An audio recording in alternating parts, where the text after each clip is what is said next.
Muy bien, entonces abramos nuestras Biblias allí en Job capítulo 1, versículo 20 al 22. Y la mayoría de nosotros que estamos familiarizados con el libro de Job, sabemos que aunque está descrito la experiencia de Job en sus sufrimientos más profundos, el tema principal del libro de Job es sobre la soberanía de Dios. Él dice esto en los versículos 20 al 22 de su capítulo 1, después de haber pasado por todas esas experiencias dolorosas, de haber perdido sus bienes materiales, haber perdido varios de sus siervos e incluso sus pertenencias casi en su totalidad. En el versículo 20 al 22 dice: entonces Job se levantó y rasgó su manto y rasuró su cabeza y se postró en tierra y adoró. Y dijo: desnudo salí del vientre de mi madre y desnudo volveré allá. Jehová dio y Jehová quitó. Sea el nombre de Jehová bendito. En todo esto no pecó Job ni atribuyó a Dios despropósito alguno. Puede sentarse, hermanos, puede sentarse.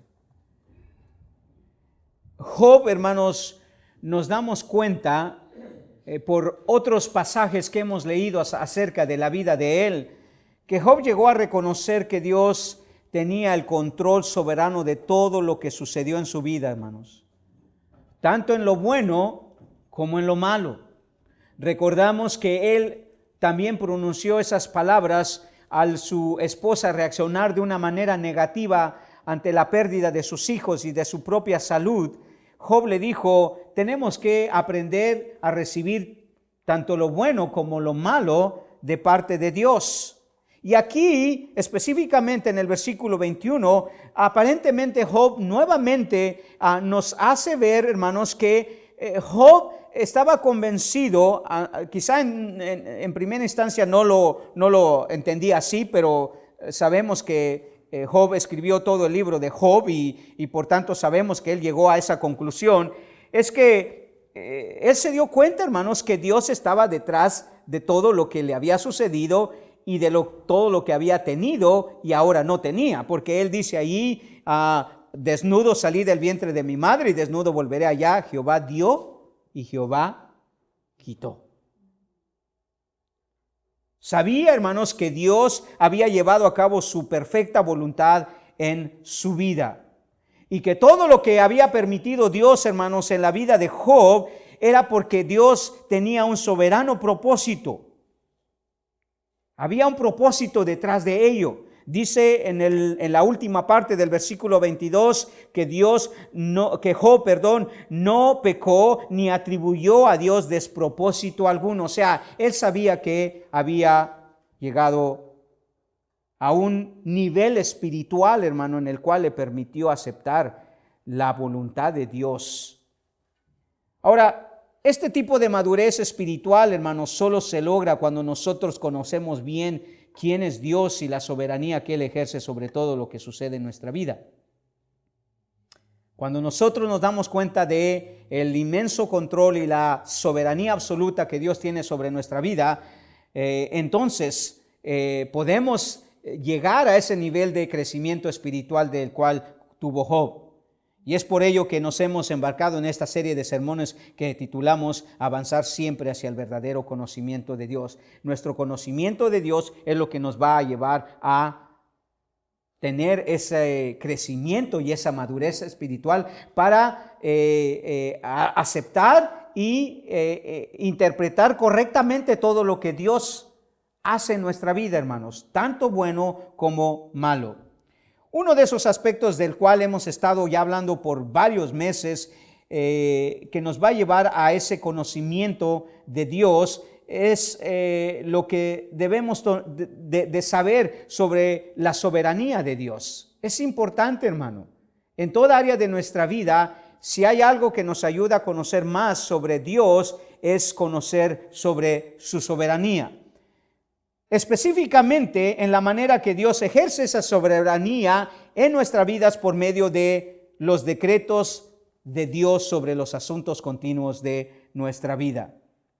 Y establecimos, hermanos, en las semanas que hemos estado volviendo a estudiar este asunto de la soberanía de Dios, que Dios lleva a cabo, hermanos, esa soberanía, ejerce esa soberanía por medio de lo que llamamos los decretos permisivos.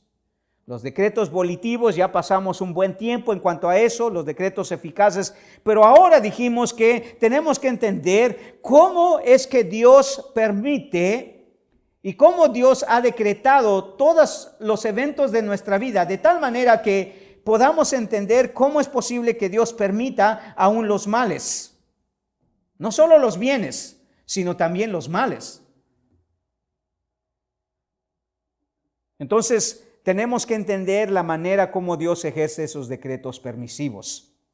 Estos decretos con los cuales Dios lleva a cabo su voluntad soberana en nuestra vida, permitiendo, hermano, que toda circunstancia pueda tener el propósito final de que Él cumpla su perfecta voluntad en nosotros.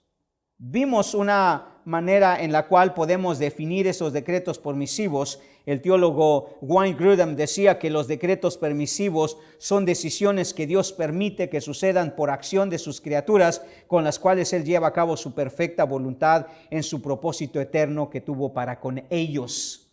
Entonces, aquí hay dos aspectos muy importantes. No solo que Dios decreta y permite lo que va a suceder, sino que también nuestras acciones, nuestras decisiones tienen valor, tienen significado y sobre todo tienen responsabilidad también por lo que sucede en nuestra vida. No es el hecho que Dios, hermanos, solamente nos programa para hacer las decisiones que Él quiere y nos trata como robots, sino que nuestras decisiones son reales, a pesar de que Él ya las tiene determinadas, son reales, son verdaderas, son genuinas y que tienen una responsabilidad sobre lo que sucede en nuestra vida. Ahora, dos de las preguntas, hermanos, que surgen o que son más frecuentes si no entendemos cómo estos decretos los lleva a cabo Dios, es que si Dios, hermanos, ha determinado todo lo que va a suceder en mi vida, bueno y malo, entonces yo no tengo la culpa, hermanos, de que lo que yo haga, ni tampoco tengo la responsabilidad por lo malo que me pase. Si Dios ya lo decidió, entonces de alguna manera yo no tengo opción. Y de alguna manera si Él decidió que yo hiciera algo malo, entonces pues es culpa de Él y yo no tengo responsabilidad de ello. Esa es la primera pregunta. Si Dios ya lo determinó todo, entonces yo no tengo la culpa de nada y yo no soy responsable de nada. Pero la otra pregunta que surge es, ¿cómo un Dios, hermanos, tan amoroso, cómo un Dios tan bondadoso, cómo un Dios tan generoso, misericordioso, puede permitir e incluso haber determinado que sus criaturas sufran, especialmente cuando no tienen de ello la culpa? ¿Cómo? ¿Por qué Dios, siendo en su carácter bondadoso y generoso y amoroso y misericordioso, decide que sus criaturas tengan que pasar por malos momentos, por malas circunstancias y sufran? ¿No sería todo lo contrario? ¿No sería el sentir de Dios el querer proteger y cuidar a sus criaturas de todo sufrimiento en este mundo? Bueno, hay gente que así lo cree, hermano. Y hay gente que pinta a un Dios, hermanos, que está dibujado con todo el amor y con toda la ternura del mundo, viendo a sus criaturas, no queriendo que sufran. Pero eso no es el Dios que está revelado en la Biblia. Al menos no es el Dios que trató con Job, ¿verdad? No vemos a un Dios solamente tierno y amoroso, vemos un Dios que permitió todas las circunstancias malas que sucedieron en la vida de Job. Entonces, estas preguntas, hermanos, son válidas, pero si no entendemos lo que es la soberanía de Dios y cómo Él la ejerce en nuestra vida, podemos reaccionar negativamente y nunca llegar a un conocimiento correcto de Dios ni de sus decretos. Insistimos, hermanos, constantemente tenemos que entender bien este asunto de la soberanía de Dios, porque muchos se oponen. Hemos visto que Dios es soberano en elegir, Hemos visto que Dios es soberano en condenar, hemos visto que Dios es soberano en crear, hemos visto que Dios es soberano en favorecer o desfavorecer a las personas. Entonces, mucha gente tiene resistencia a creer en un Dios que tiene absoluta soberanía y que en última instancia, si a Él le place hacer algo que a nosotros no nos gusta, no nos conviene, no nos beneficia y nos lleva a un punto de sufrimiento, ¿qué podemos hacer? ¿No eso es lo que dijo Nabucodonosor? ¿Se acuerda qué es lo que dijo Nabucodonosor en el capítulo 4, versículo 35? Ya lo debería de tener más o menos de memoria, lo hemos citado cientos de veces, hermano. Pero mire lo que dice Nabucodonosor, hermanos, en Daniel capítulo 4, versículo 35.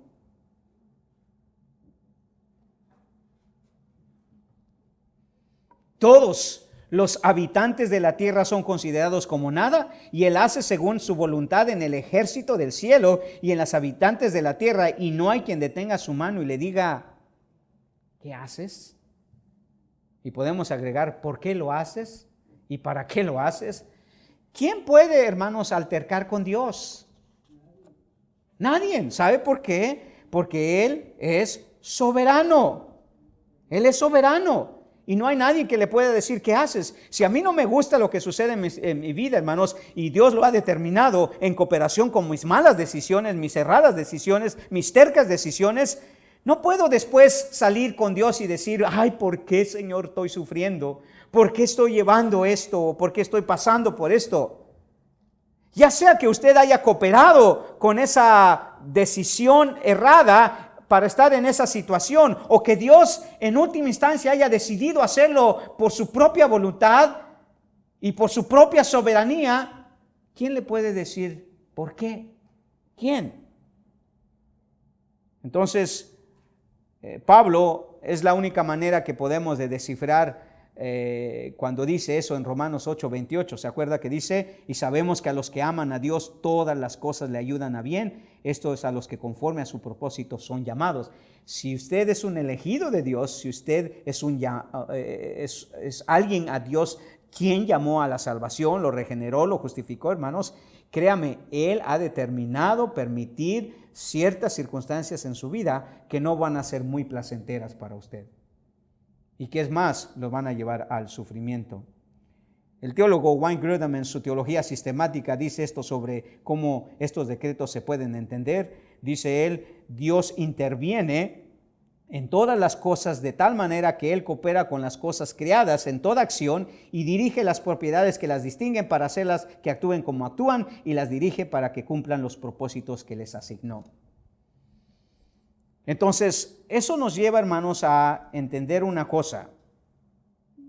Si Dios, hermanos, ha determinado por medio de sus decretos permisivos, en cooperación con nuestras decisiones que son reales, que son genuinas y que tienen consecuencias y nos asumen una responsabilidad, tenemos que entender, hermanos, Dios tiene un propósito más allá, hay veces, de nuestra comprensión inmediata, o quizá nunca lo vamos a comprender, pero que tenemos que aceptar, hermanos, la voluntad de Dios. Tenemos que ajustar nuestras vidas a la voluntad de Dios y sobre todo que toda decisión siempre debe de ser bien pensada, filtrándola por la palabra de Dios, hermano.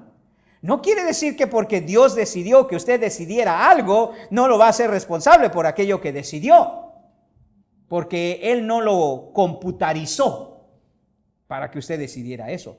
Él coopera con sus decisiones y hace que sus decisiones sean reales y verdaderas.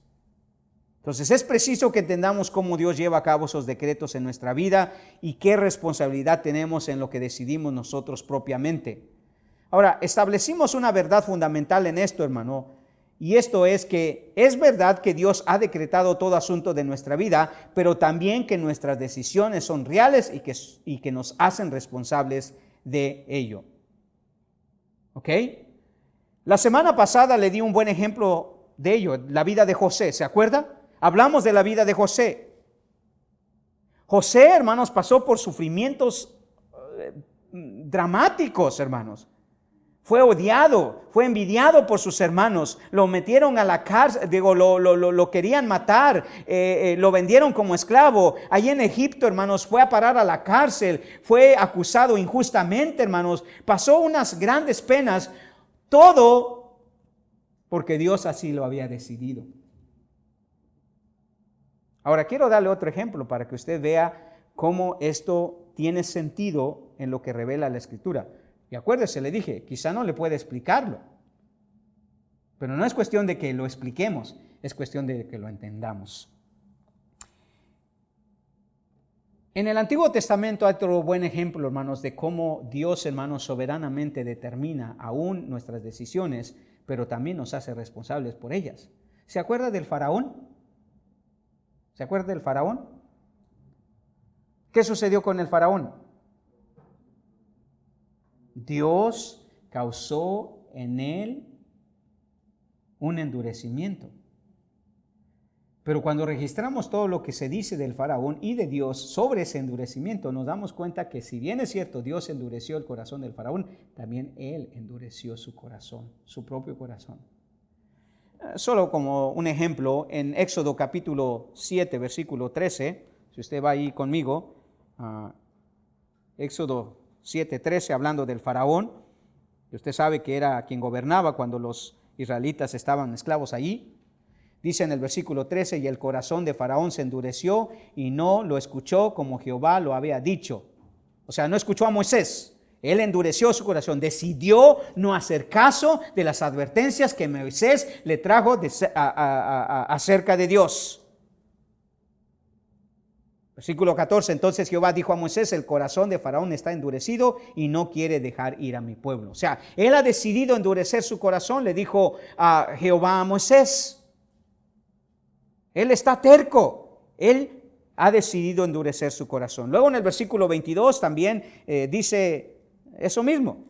Dice, y los hechiceros de Egipto hicieron lo mismo con sus encantamientos, hablando de los milagros que hizo Moisés delante de él y quisieron imitarlo. Y el corazón, dice, de Faraón se endureció y no los escuchó como Jehová lo había dicho. Nuevamente vemos que Faraón decidió personalmente endurecer su corazón. Luego en el capítulo 8, versículo 15, vemos también esa misma situación. 8:15, versículo 15, cuando el faraón ve que el pueblo de Israel ya abandona Egipto, dice, pero viendo faraón que le habían dado reposo, endureció su corazón y no los escuchó como Jehová lo había dicho. Y luego en el versículo 19 de ese capítulo 8, otra vez dice, entonces los hechiceros dijeron a faraón, dedo de Dios es este, mas el corazón de faraón se endureció y no los escuchó como Jehová lo había dicho. Y aquí vemos otra vez el mismo asunto. Luego en el versículo 32 de ese capítulo mismo, 8:32, mire lo que dice. Mas Faraón endureció aún esta vez su corazón y no dejó ir al pueblo. Y luego, si por fuera poco, en el capítulo 9, versículo 7, mire lo que dice. Éxodo 9:7. Entonces Faraón envió, y he aquí que del ganado de los hijos de Israel no había muerto uno, mas el corazón de Faraón se endureció y no dejó ir al pueblo. Entonces, vez tras vez, se nos hace con claridad, hermanos, que el Faraón decidió él endurecer su corazón y no escuchar a Moisés, no escuchar las advertencias de Dios, el juicio que Dios iba a traer. Pero lo sorprendente es que nos damos cuenta que aparentemente no solamente el faraón había decidido eso, sino Dios había decidido que el faraón decidiera endurecer su corazón. ¿Cómo lo sabemos? Bueno, mire lo que dice el versículo 12 del capítulo 9, ahí 9:12. Mire lo que dice, versículo 12, ¿qué dice?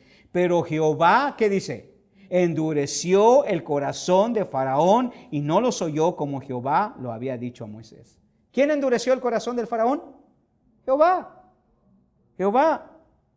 Y en el capítulo 10, versículo 20, nuevamente vemos eso. No es que es una sola vez. 10:20 de Éxodo también. Mire lo que dice. Pero Jehová endureció el corazón de Faraón y este no dejó ir a los hijos de Israel. O sea, se nos dice en otra ocasión, nada más para que no dudemos, que aquí estamos hablando, hermanos, de que Dios decretó algo, pero la decisión de Faraón también era real, era genuina y lo llevó a tener responsabilidad de lo que le sucedió a su pueblo. Por si no fuera poco, ahí en el versículo 27 de ese capítulo 10, mire lo que dice: pero Jehová endureció el corazón de Faraón y no quiso dejarlos ir. Otra vez. Y por último, 14:8 de Éxodo, mire lo que dice, solamente para amartillar esto. Versículo 8, Éxodo 14:8, y endureció Jehová, ¿qué dice? El corazón de Faraón, rey de Egipto. Entonces, aquí la verdad es que Dios soberanamente, hermanos, permitió el endurecimiento del corazón. Él mismo, hermanos, provocó ese endurecimiento en el corazón de Faraón, pero también el Faraón fue responsable por endurecer su corazón. Y esa es la manera que tenemos que entender esto de los decretos permisivos, hermanos. Dios permite ciertas cosas, coopera con nuestras decisiones, no las controla solamente, no las programa, sino permite que hagamos decisiones reales, hermanos, genuinas, verdaderas, y que esas decisiones crean cierta responsabilidad en nuestras vidas. Por lo tanto, hay algo que debemos de entender, hermano. No crea usted que sus decisiones no tienen resultados o no tienen implicaciones en las cosas que le suceden así. Es verdad que Dios decretó a lo mejor que usted esté sufriendo, pero también puede ser que esté sufriendo también por su dura cabeza, por su duro corazón, por su decisión rebelde de ir en contra de la voluntad de Dios. Recuerde que le dije, hermanos, que Dios no solo tiene un control activo, sino también determinado. En otras palabras, todo lo que sucede en nuestra vida, bueno o malo, tiene su origen en la voluntad permisiva de Dios. Pablo, hermanos, entendió eso cuando él dijo en Efesios capítulo 1, versículo 11, en él asimismo tuvimos herencia, habiendo sido predestinados conforme al propósito del que hace todas las cosas según el designio de su voluntad. Y esa palabra hace, le dije que es la palabra energo en el griego, que significa obrar o producir todas las cosas. Entonces Dios, hermanos, determina, permite que incluso nuestras decisiones, hermanos, se hagan parte de lo que Él ya ha determinado que decidamos para llevar a cabo su voluntad. Ahora, le dije que los teólogos han sugerido que una manera de entender cómo lo que Dios ha determinado en nuestra vida va a cumplirse y que también nuestras decisiones tienen parte en esos decretos es por medio de ver que todo lo que sucede o va a suceder en nuestra vida tiene tanto una causa primaria, que es Dios, como una causa secundaria, que son las criaturas, o sea, sus decisiones. Y le cité otro comentario que hizo el teólogo Wayne Grudem sobre esto para entenderlo mejor, y él dice: parece ser que es mejor afirmar que Dios hace que todas las cosas sucedan, pero lo hace de tal manera que mantiene la facultad que tenemos de tomar decisiones voluntarias, responsables y que tienen resultados reales y eternos, de las cuales se nos considera responsables, hermanos. Entonces, quitémonos esa idea, hermanos, de que porque ya Dios decidió todo, bueno, pues yo no tengo la culpa de nada, o pues Dios tiene la culpa de todo, o que mis decisiones tampoco tienen validez en lo que yo voy a pasar. A veces si hacemos la decisión de relacionarnos con alguien que no está bien, si nos decidimos hacer una transacción que no es de acuerdo a la voluntad de Dios, acuérdese, Dios ya lo tenía determinado, pero eso no significa que usted está cooperando con esa decisión a el bienestar o el malestar de su vida. Entonces, la propuesta para estudiar estos decretos permisivos de Dios en los asuntos continuos de nuestra vida la vamos a ver en dos partes. Le dije, primero, los decretos permisivos de Dios para favorecernos y para probarnos. Dios ha determinado, hermanos, decisiones que Él ha decidido hacer y que en cooperación con nuestras decisiones, hermanos, o nos van a favorecer o nos van a probar. Podríamos decir que ese es parte del propósito. Y la otra manera, o el otro asunto que vamos a ver en estos decretos permisivos, son los decretos permisivos de Dios para reconocerlo y exaltarlo. Dios va a permitir, hermanos, muchas de circunstancias no muy placenteras en nuestra vida, algunas buenas, algunas malas, para en última instancia nosotros, hermanos, exaltarlo y reconocerlo como lo que es. Eso es lo que le pasó a Nabucodonosor, ¿se acuerda? Eso es exactamente. Terminó como una bestia. Terminó como un animal, humillado. Pero después el Señor lo volvió a exaltar. ¿Qué hizo? ¿Cuál fue el propósito? Que él pudiera reconocer que no hay nadie en el cielo ni en la tierra que sea como ese Dios soberano que había provocado o que había originado todos los males que pasó. Comencemos entonces con, primero, los decretos permisivos de Dios para favorecernos y para probarnos. ¿Ok? Y algo que podemos agregar, hermano, es que estos decretos permisivos de Dios tienen dos partes esenciales que debemos de asimilar. La primera parte es los decretos permisivos de Dios para favorecernos. ¿Por qué Dios permite algunas circunstancias de nuestra vida, hermanos? ¿Por qué? ¿Qué quiere hacer en nuestra vida? Bueno, la buena noticia, hermanos, es que lo hace con el propósito de favorecernos. Usted no sabe el inmenso deseo que Dios quiere de favorecernos en muchas áreas de nuestra vida, en muchas circunstancias de nuestra vida.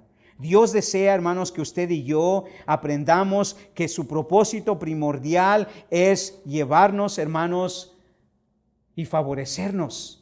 En otras palabras, Dios permite y ha determinado cada circunstancia de nuestra vida para hacernos el bien. Eso es lo que dice Pablo en Romanos 8:28, y sabemos que a los que aman a Dios todas las cosas les ayudan a bien. ¿Por qué? Porque Dios, hermanos, determina y permite circunstancias en nuestra vida que nos llevan, hermanos, a la conclusión de que lo hizo con el propósito de bendecirnos, de favorecernos. ¿Cómo terminó Job, hermano? Mucho más rico, mucho más bendecido de lo que originalmente comienza su experiencia en el libro de Job. Pero ¿cuál fue el propósito, hermano, de el Señor? Favorecerlo, bendecirlo. Un buen ejemplo de manera más general, hermano, de esta idea de favorecernos, hermanos, es por medio del pueblo de Israel. El pueblo de Israel es un buen ejemplo de ello. En Deuteronomio capítulo 8, el Señor le lanza una advertencia a su pueblo. Deuteronomio capítulo 8, si usted lee todo el capítulo de Deuteronomio 8, se va a dar cuenta que el Señor le dice: vas a entrar a esta tierra, te voy a advertir estas cosas. Pero mire lo que le dice específicamente en el versículo 15 y 16 de Deuteronomio 8. Deuteronomio capítulo 8, versículo 15 al 16. Que te hizo caminar, esto hablando de todo lo que Dios planificó, permitió y decretó que el pueblo de Israel pasara durante su travesía en Egipto, ¿se acuerda? Y Él les dice que te hizo caminar por un desierto grande y espantoso, lleno de serpientes ardientes y de escorpiones y de sed, donde no había agua. Y Él te sacó agua de la roca del pedernal, que te sustentó con maná en el desierto, comida que tus padres no habías conocido, afligiéndote y probándote para la postre hacerte bien. Hermanos, ¿sabe qué inmensa seguridad puede darnos eso en nuestra vida? Que Dios haya decretado cada situación y cada decisión para nuestra vida de tal forma que nuestras decisiones solamente cooperen para que todo lo que pase en nuestra vida nos favorezca. A pesar de todo lo que sufrió el pueblo de Israel, no por unos días, no por unos meses, por 40 años, hermanos, el pueblo de Israel sufrió al propósito porque Dios así lo planificó, así lo decidió. Por supuesto, el pueblo de Israel hizo muchas malas decisiones, se rebelaron en muchas ocasiones, pero esas decisiones Esas rebeldías que el pueblo de Israel hizo en el desierto, hermanos, sirvieron para que el propósito de Dios se cumpliese. ¿De qué? De probarlo para la postre, dice, hacerte bien. El miércoles 5 de agosto, cuando leía el devocional, me fascinó porque encontré un devocional que habla específicamente e ilustra específicamente esto. Y el pasaje que uno tenía que leer en ese día era Romanos capítulo 8, versículo 18 al 25. En el devocional dice esto: en la escuela secundaria estaba orgulloso de mi talento para jugar al ajedrez. Me uní a un club de ajedrecistas y en cada tiempo libre leía detenidamente libros clásicos sobre distintas jugadas, estudié técnicas, gané la mayoría de los partidos y dejé de jugar durante 20 años. Después conocí a un ajedrecista realmente bueno, quien había seguido perfeccionando su juego, y descubrí cómo es jugar contra un maestro. Aunque yo tenía libertad de hacer cualquier movimiento, ninguna de mis estrategias importó mucho, ya que su superioridad garantizaba que todo sirviera siempre a su objetivo. Pero aquí va el detalle. Quizá esto describa nuestra condición espiritual.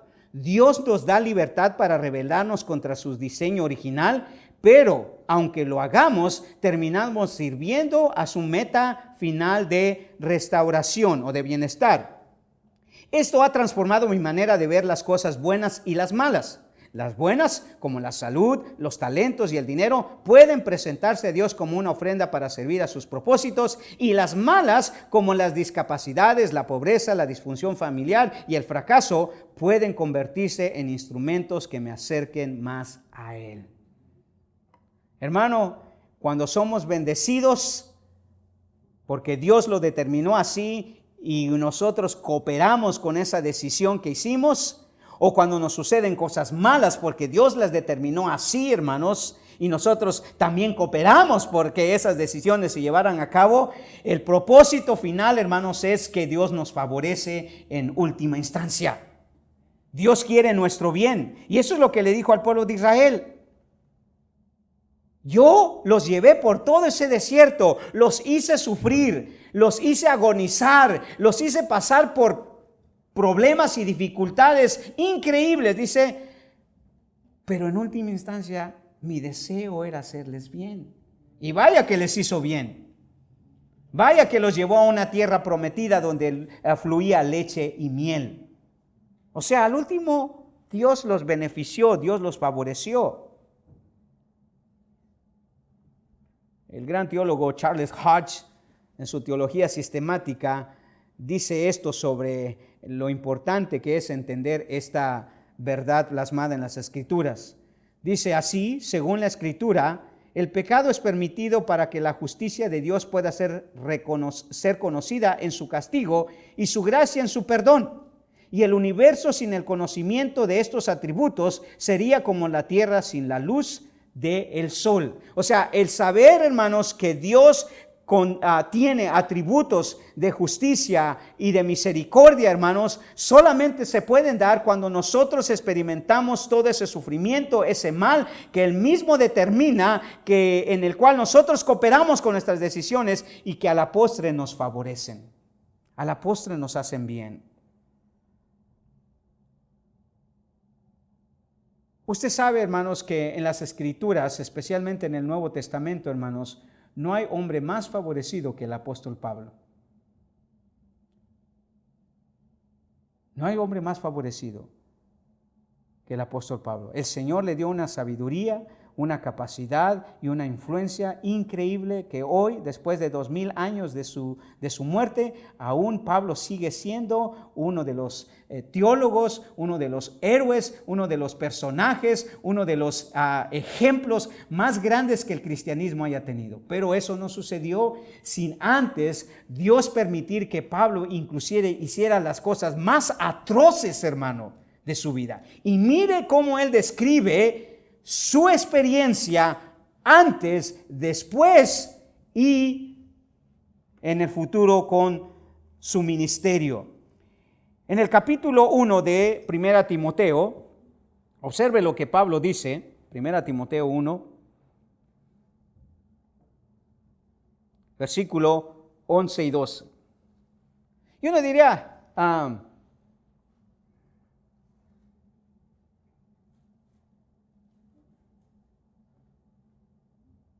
no, es 12 y 13, perdón, 12 y 13. Mire lo que dice Pablo, hermano. Doy gracias al que me fortaleció, a Cristo Jesús nuestro Señor, porque me tuvo por fiel poniéndome en el ministerio, habiendo yo sido antes blasfemo. Y hermanos, Pablo dijo una sarta de cosas en contra de Cristo. No están descritas aquí, pero el hecho de que Pablo se declarara blasfemo, y una blasfemia era hablar algo completamente impensable acerca de Dios. ¿Qué decía él de Cristo? ¿Qué decía él de su iglesia? ¿Qué decía él de los creyentes? Lo peor, tal vez.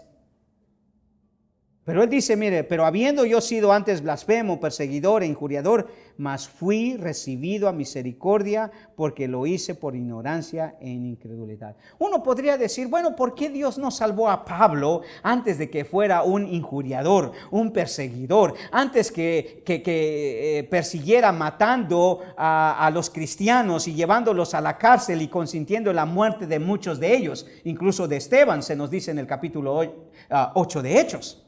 ¿Por qué no lo hizo? ¿Sabe por qué? Porque Dios en su soberanía permitió que Pablo viviera esas experiencias malas, pecaminosas. Ahora, no estamos diciendo que Dios era el causante del pecado de Pablo, porque sabemos que y establecimos que nosotros tenemos decisiones reales, genuinas y que nos hacen responsables también. Entonces, Pablo decidió ser blasfemo, decidió ser injuriador, decidió ser perseguidor, decidió matar cristianos, decidió perseguir cristianos, decidió echarlos a la cárcel. Pero todo eso, hermanos, Dios lo usó ¿para qué? Para ponerme en el ministerio y favorecerlo, hermanos, siendo uno de los hombres más usados por Cristo en el Nuevo Testamento. 13 o 14 libros del Nuevo Testamento fueron escritos por Pablo. Y en su conversión, hermanos, Dios le anticipó algo que es sumamente perturbante cuando no entendemos la soberanía de Dios. Cuando Pablo se convirtió, el Señor envía a un hombre llamado Ananías a curar a Pablo porque lo había dejado ciego y le dice, mira, esto es lo que tengo para Pablo. Que si fuera lo que el Señor me dijera que tiene para mí, hermanos, no le entro ni porque me dieran mucho dinero. En Hechos capítulo 9, quiero que vaya solamente allí, Hechos 9. En el versículo 10 al 16, se nos narra, hermanos, esa ceguera de Pablo y cómo Dios envía a este hombre llamado Ananías para que le devuelva la vista. Pero lo que le dice acerca de lo que Dios tenía planeado para Pablo, hermanos, no es nada alentador. Versículo 10 del capítulo 9 de Hechos dice, había entonces en Damasco un discípulo llamado Ananías, a quien el Señor dijo en visión, Ananías, y él respondió, heme aquí, Señor. Y el Señor le dijo, levántate y ve a la calle que se llama derecha y busca en casa de Judas a uno llamado Saulo de Tarso, porque he aquí él ora y ha visto en visión a un varón llamado Ananías que entra y le pone las manos encima para que recobre la vista. Entonces Ananías respondió, Señor, he oído, dice, de muchos acerca de este hombre, cuántos males ha hecho a tus santos en Jerusalén. O sea, Señor, yo sé que este Pablo, hermanos, nada más anda buscando cristianos para degollarlos, para encarcelarlos, para maltratarlos. Y ahora quieres que yo vaya a él. Dice, sí, Ananías, pero tengo algo determinado para Pablo. Quiero que en su vida haya esto. Mire lo que dice en el versículo 14. Y aquí tiene autoridad de los principales sacerdotes para aprender a todos los que invocan tu nombre. El Señor le dijo, ve, porque instrumento escogido me es este para llevar mi nombre en presencia de los gentiles y de reyes y de los hijos de Israel, porque yo le mostraré cuánto le es necesario padecer por mi nombre. Y si hay un hombre, hermanos, que padeció y sufrió, hermanos, en el Nuevo Testamento fue Pablo. ¿Quién determinó eso? El Señor. Dijo, yo voy a hacer que él pase por todo eso. Hermanos, eso es soberanía. Si Dios quiere que... Y le digo, esto es perturbante, hermanos, porque alguien me oyó decir esto en la radio y lo oyó aquí y también digo, pastor, pero eso suena muy ilógico. Cuando dije, hermanos, Dios quiere que usted que sufra, hermano. Y es más, ha planeado algunas circunstancias para que usted se las vea negras, hermano. Para que yo no las veamos negras. ¿Por qué? Porque quiero decirle, cuando reconocemos la soberanía de Dios y todo lo que Él hace en nuestra vida, nos damos cuenta que en última instancia es para favorecernos. Es para favorecernos. Dios determinó mucho sufrimiento para Pablo, hermano. Pero ¿quién es Pablo hoy en día? ¿El miserable, sufriente Pablo? No, el gran apóstol, el héroe de la fe, el ejemplo por excelencia, el teólogo más grande que ha tenido el cristianismo por más de 2000 años. O como dice el hermano Jesús, por más de 2015 años.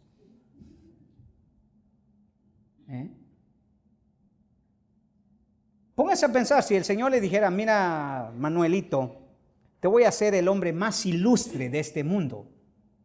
Toda la gente va a querer llevar tu nombre. Toda la gente te va a admirar. Pero antes de ello, te voy a hacer sufrir como tú no tienes idea. ¿Cuántos cree usted que aceptarían eso, hermano?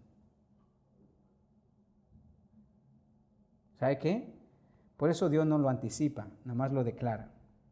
Y hermano, si usted quiere ser favorecido por Dios, créame, Dios tiene muchas piedritas en su zapato que le tiene que colocar para que usted camine de puntitas. Los decretos permisivos de Dios sabemos que son para favorecernos, hermanos. La vida de José fue una vida de sufrimiento también, ¿verdad? ¿Y a qué punto llegó José? ¿Qué conclusión sacó José de todo eso que había sufrido él? ¿A qué conclusión llegó él? Nuevamente como Pablo, de que si hubo sufrimiento es porque Dios lo había determinado que sucediera así, cooperó con las malas decisiones y las arbitrarias decisiones y las malévolas decisiones de sus hermanos. ¿Para qué? Bueno, mire lo que dice en Génesis capítulo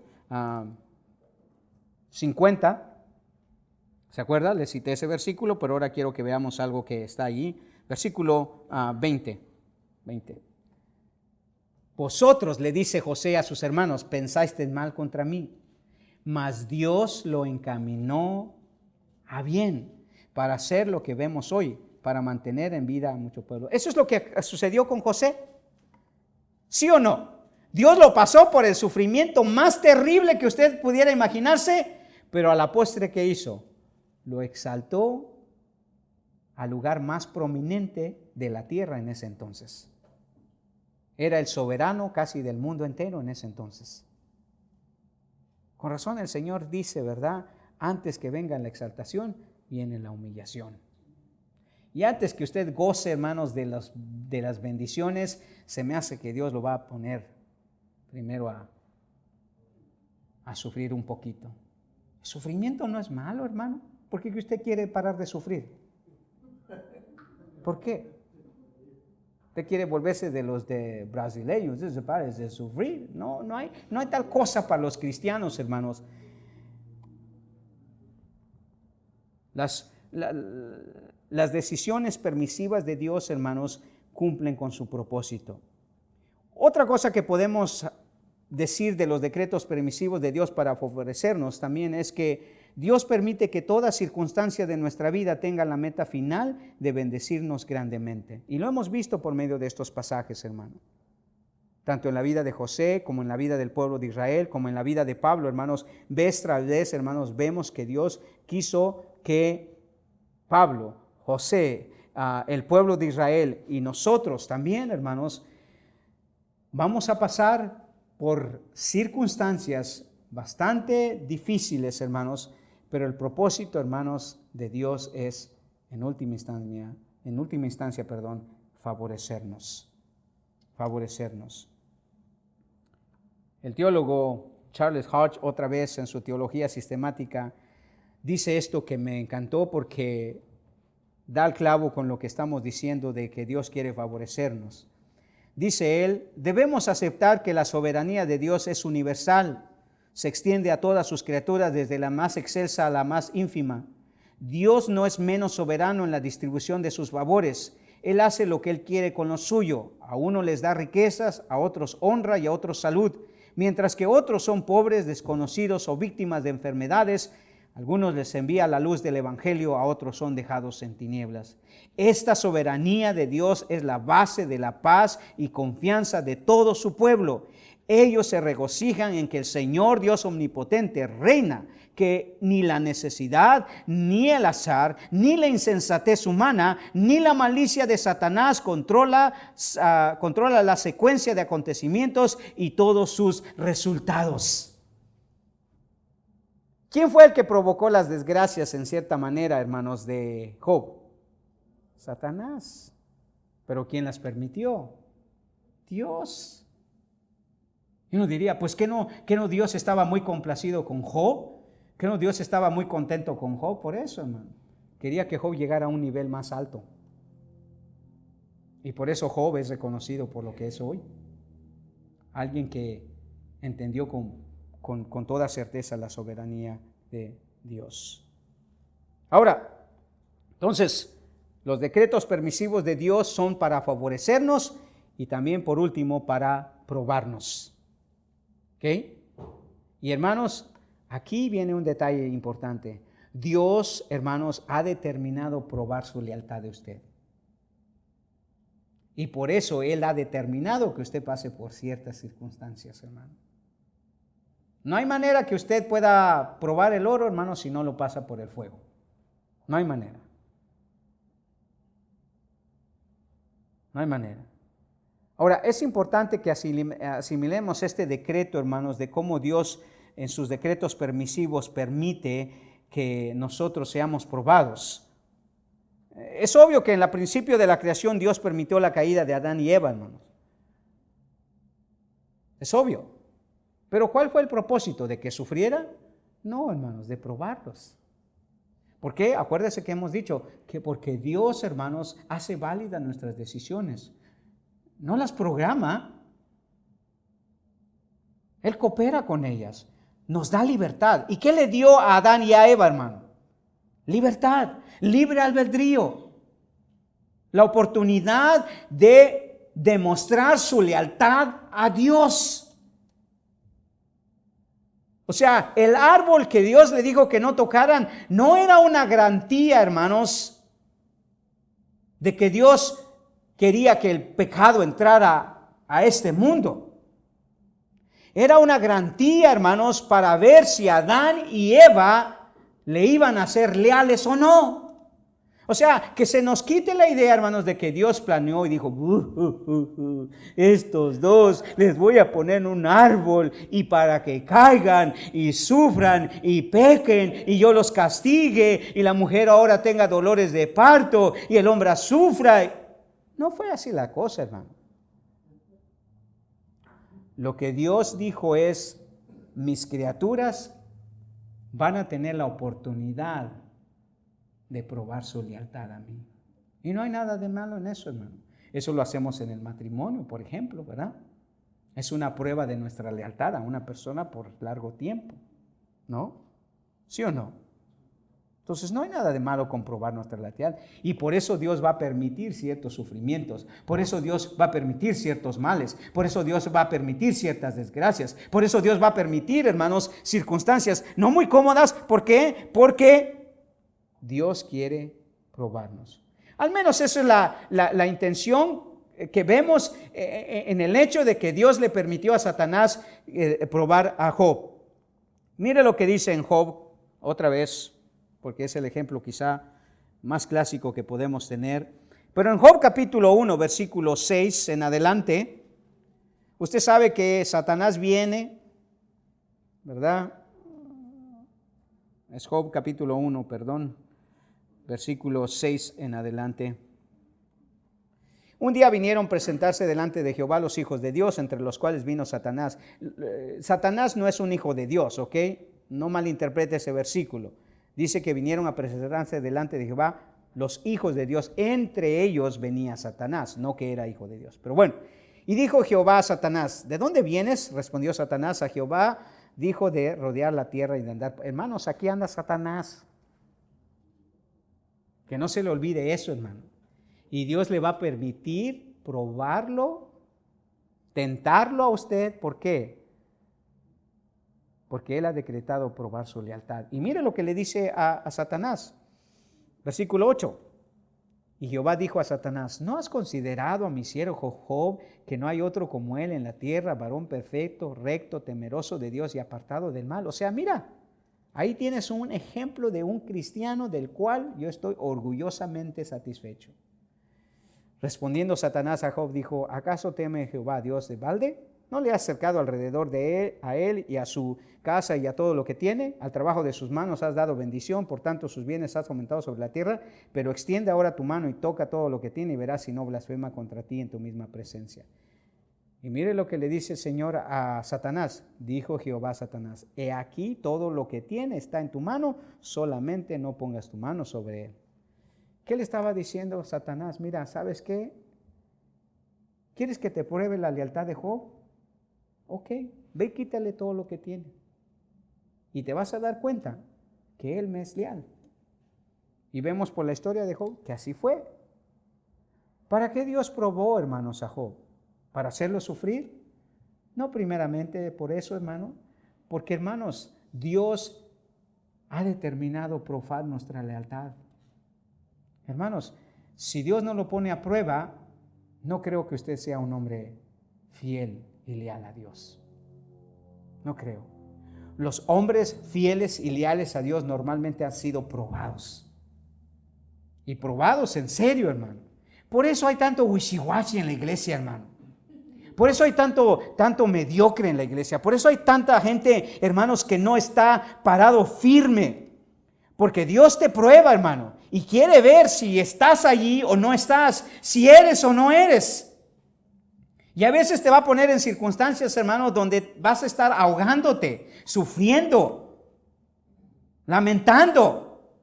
No vas a tener ni para comer, pero quieres saber cómo vas a reaccionar, o como su mujer o como Job. Amén. Como su mujer o como Job. Hermanos, el hecho de que Dios permita ciertas cosas en nuestra vida, hermanos, es porque quiere probar nuestra lealtad. Dios decretó que Job pasara por toda esa clase de males, hermano, y usó las decisiones de Satanás y Job para que se cumpliesen con sus decretos. Y fue para probarlo. Nuevamente el pueblo de Israel, otra vez lo cito como ejemplo porque en términos generales se puede aplicar a nosotros como pueblo de Dios también. ¿Cuál fue la razón que Él los hizo pasar por todo el sufrimiento? Igual, no solo favorecerlos, pero también probarlos. Vuelva a Deuteronomio, capítulo 8 otra vez, solamente como una referencia. Deuteronomio capítulo 8. Ahora note lo que dice el versículo desde el 1 al 3. El Señor recordándole la ley al pueblo y recordándole y dándole esta advertencia. Dice en el versículo 1, cuidaréis de poner por obra todo mandamiento que yo os ordeno hoy, para que viváis y seáis multiplicados y entréis y poseéis la tierra que Jehová prometió con juramento a vuestros padres. Y te acordarás, fíjese bien lo que le dice, y te acordarás de todo el camino por donde te ha traído Jehová tu Dios estos 40 años en el desierto, para afligirte, para probarte, para saber lo que había en tu corazón, si habías de guardar o no sus mandamientos. Hermanos, es en los tiempos difíciles donde se sabe de qué estamos hechos, hermanos. Es cuando estamos sufriendo, cuando realmente nuestra oración es genuina. Cuando tenemos un plato de ensalada y un platito de chicken Alfredo, hermano, el Señor, gracias, te damos, amén. Pruebe estar sin haber comido por causa de la persecución o por causa de la aflicción, hermano, no comer por tantos días. Hermano, usted no se imagina lo agradecido que va a estar. Por eso hay veces nuestras oraciones no tienen nada, hermano, porque no llevan esa esencia de urgencia, de necesidad, de sufrimiento. ¿Cómo dice que fue la oración de nuestro Señor allí en el Getsemaní? Agonizante, dice, que caían gotas de sudor, casi de sangre. ¿Por qué? Porque, hermanos, cuando uno sufre es cuando realmente uno puede mostrar lo que hay verdaderamente en su corazón.